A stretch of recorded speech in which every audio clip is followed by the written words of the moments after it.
Gracias.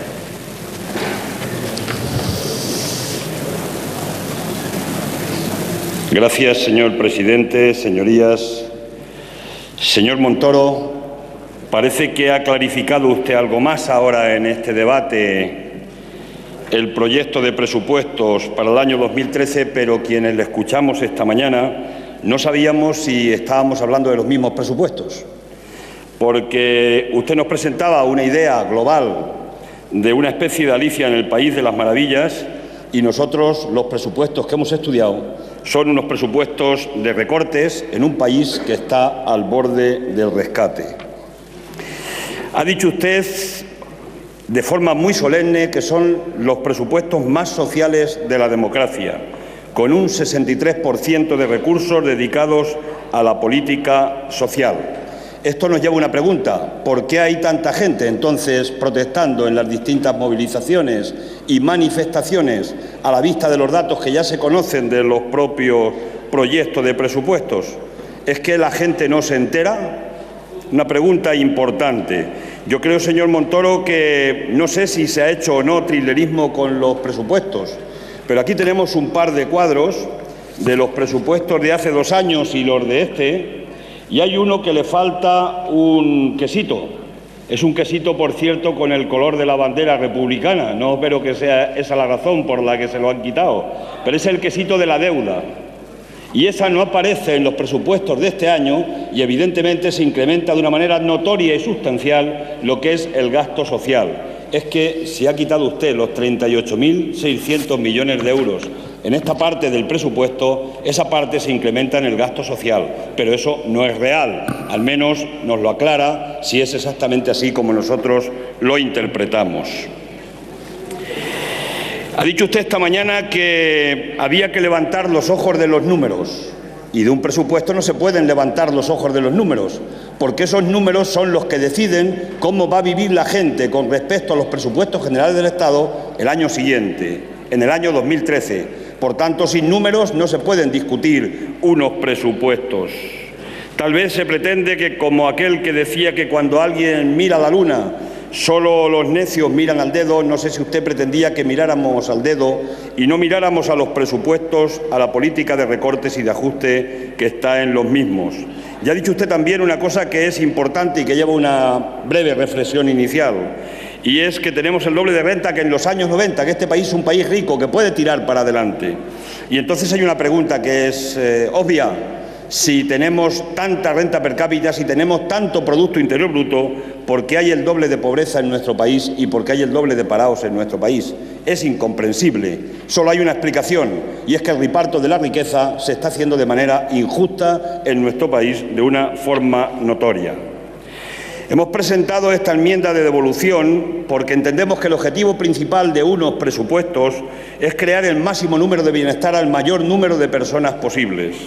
Los presupuestos que usted nos ha presentado solo crean más paro, en nuestra opinión, más deterioro de los servicios públicos, más recesión, más sufrimiento, más dramas sociales, a más gente y más desesperanza.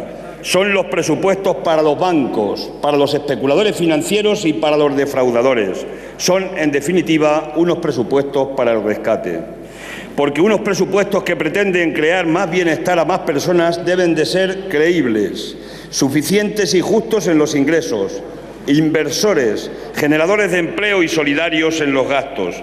Y estos presupuestos incumplen esos 3 criterios y tienen un solo objetivo: el control del déficit a base fundamentalmente de recortes. Cumplir estrictamente el artículo 135 modificado de la Constitución española por el PP y el PSOE, que únicamente garantiza el pago de intereses y la deuda por encima de cualquier necesidad social de nuestro país, sometiéndose a todas las imposiciones de la troika, una troika que secuestra nuestra soberanía y la capacidad de decidir de este Parlamento, que ha exigido el plan presupuestario bianual 2012-2014 previamente, y ustedes lo han remitido, y eso a este Parlamento lo convierte en una Cámara de segunda lectura y no en el Parlamento soberano donde reside toda la soberanía del pueblo español en primera instancia. Ustedes han sacralizado el pago de la deuda. Recuerde la historia de Moisés y el becerro de oro. La deuda es el becerro de oro al que el Gobierno sacrifica los servicios sociales de nuestro país.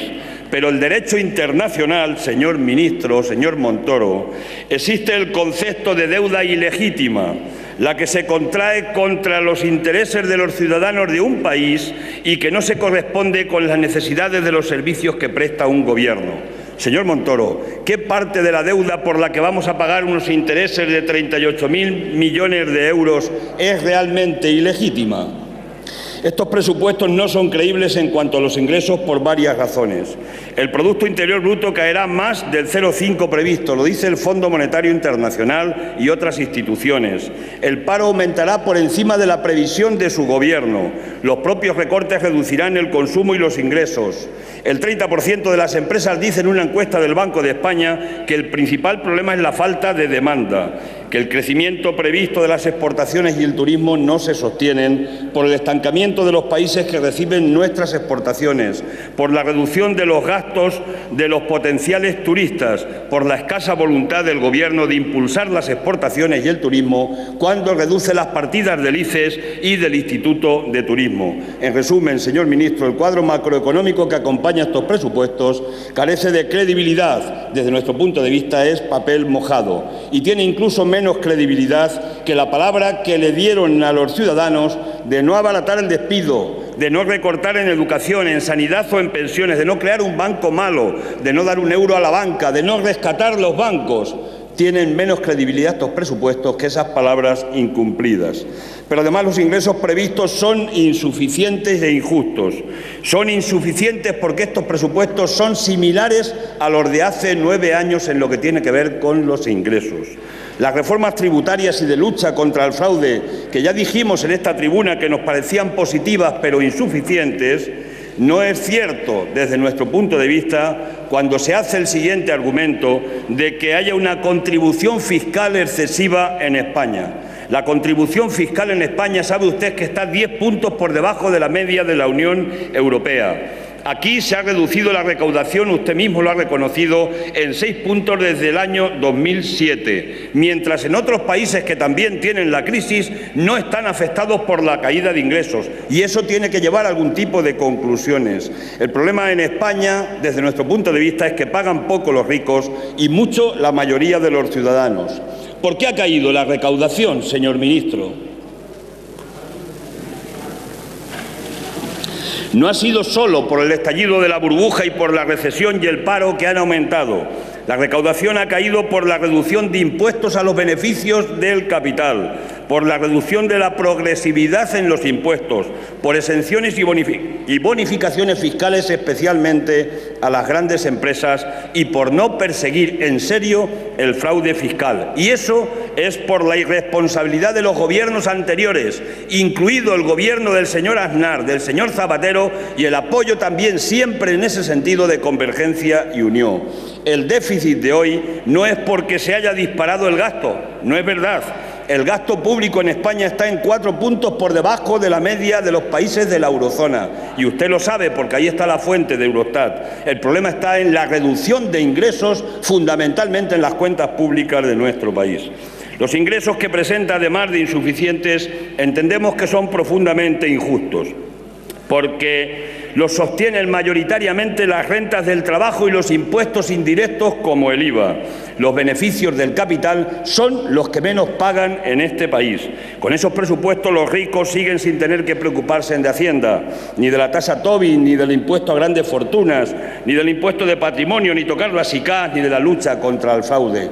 Los ricos están tranquilos mientras que los pobres y las clases medias hay que echarse a temblar. Los trabajadores por el IRPF somos los que pagamos más impuestos, un 43% del total.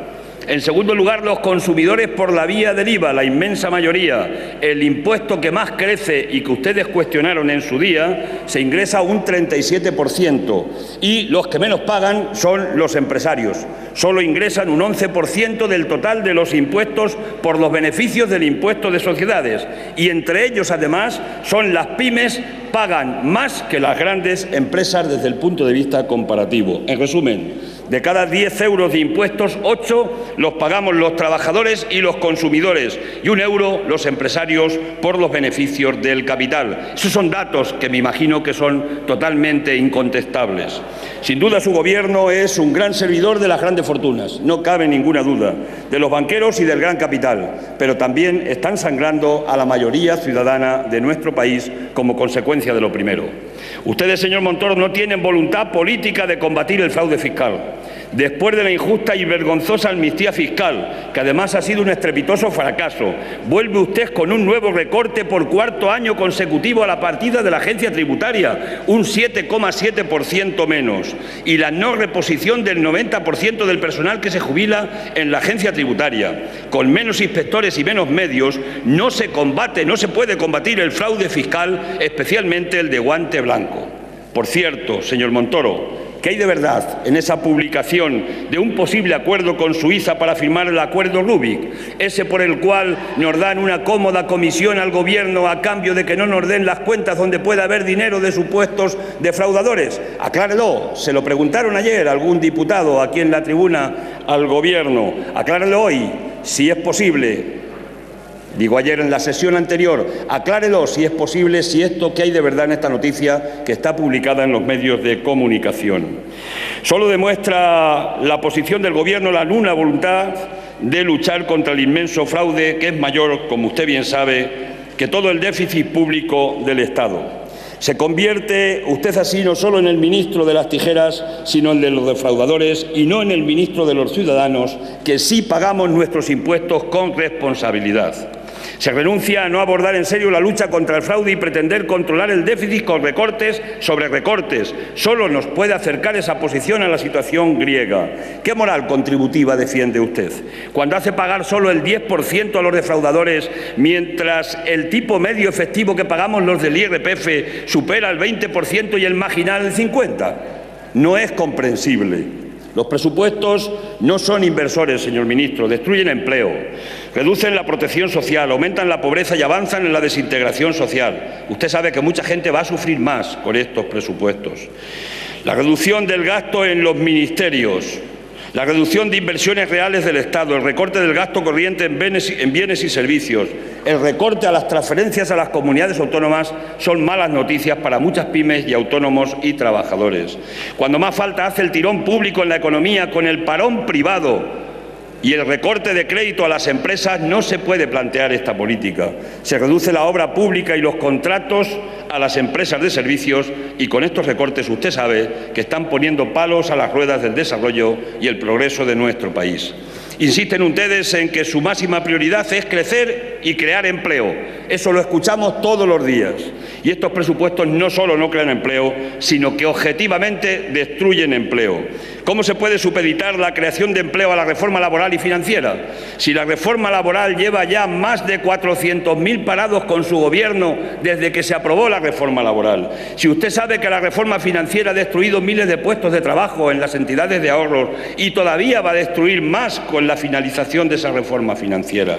Estos presupuestos destruyen empleo porque se recortan las políticas de fomento del empleo, porque se reduce el 2,2% de los empleos en la administración pública del Estado, porque no se reponen el 90% de las plazas que se jubilan en todas las administraciones, porque se congelan injustamente los salarios de los empleados públicos que se les hace paganos de una crisis que no han creado y que han perdido ya. Señor Lara, comparte usted su tiempo con dos compañeros más. Lo conozco perfectamente, señora presidenta. Lo he hablado con el presidente que estaba anteriormente en la mesa.